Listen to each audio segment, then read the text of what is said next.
Pichigou se trouvait précisément alors à la tête du corps législatif, à peu près en guerre ouverte avec le directoire où je dis qu'elles préféreront pour celui-ci des pièces aussi graves et aussi authentiques contre ses adversaires. Cette découverte influa beaucoup sur le parti qui prit Napoléon dans les affaires du fructidor. Il fut une des principales causes qui détermineront sa fameuse proclamation, laquelle amena le triomphe du directoire.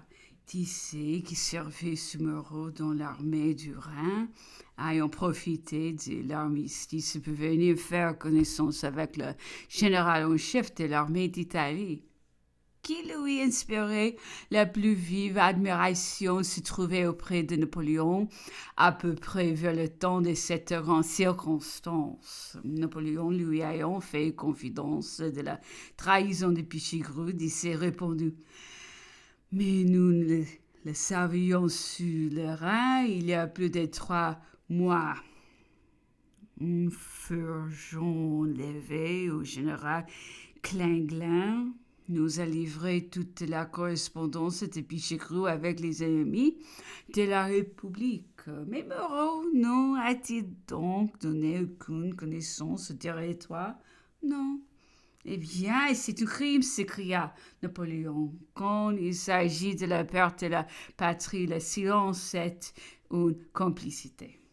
On sait que plus tard, quand Pichegru succombait, Moreau en donna connaissance au directoire, en l'accompagnant d'une réprobation injurieuse, ce qui était un nouveau tort, disait Napoléon. En ne parlant pas plus tôt, il avait trahi la patrie. En parlant aussi tard, il accablait un malheureux. Vendredi 11, samedi 12, on rêve de l'empereur. Aujourd'hui, l'on aurait reçu 6 000 francs de l'argenterie brisée. C'est ce que l'empereur a estimé indispensable pour supplier à nos besoins journaliers de chaque mois. Et il a ordonné de répéter cette opération en conséquence. L'empereur a continué d'être fort souffrant et très affaissé. Il ne parut au milieu de nous qu'à l'heure de son dîner. Il était fort peu causant, n'a point travaillé.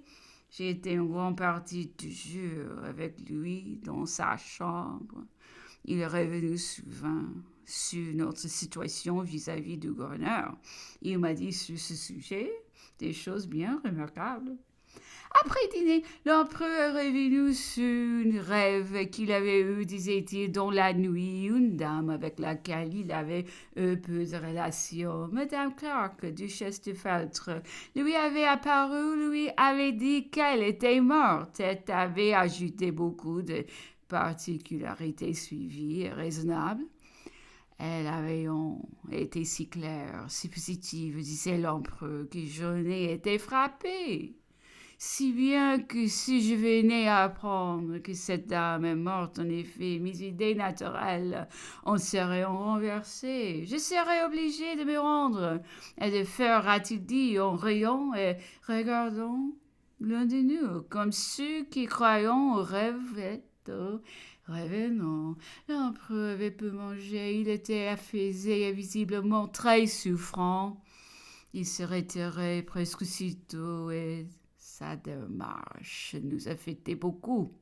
Nous n'avions pu nous empêcher de remarquer combien il changeait. Dimanche 13, le besoin de l'empereur s'est repris sur le prince Eugène. Sur les 10 heures, l'empereur est entré chez moi.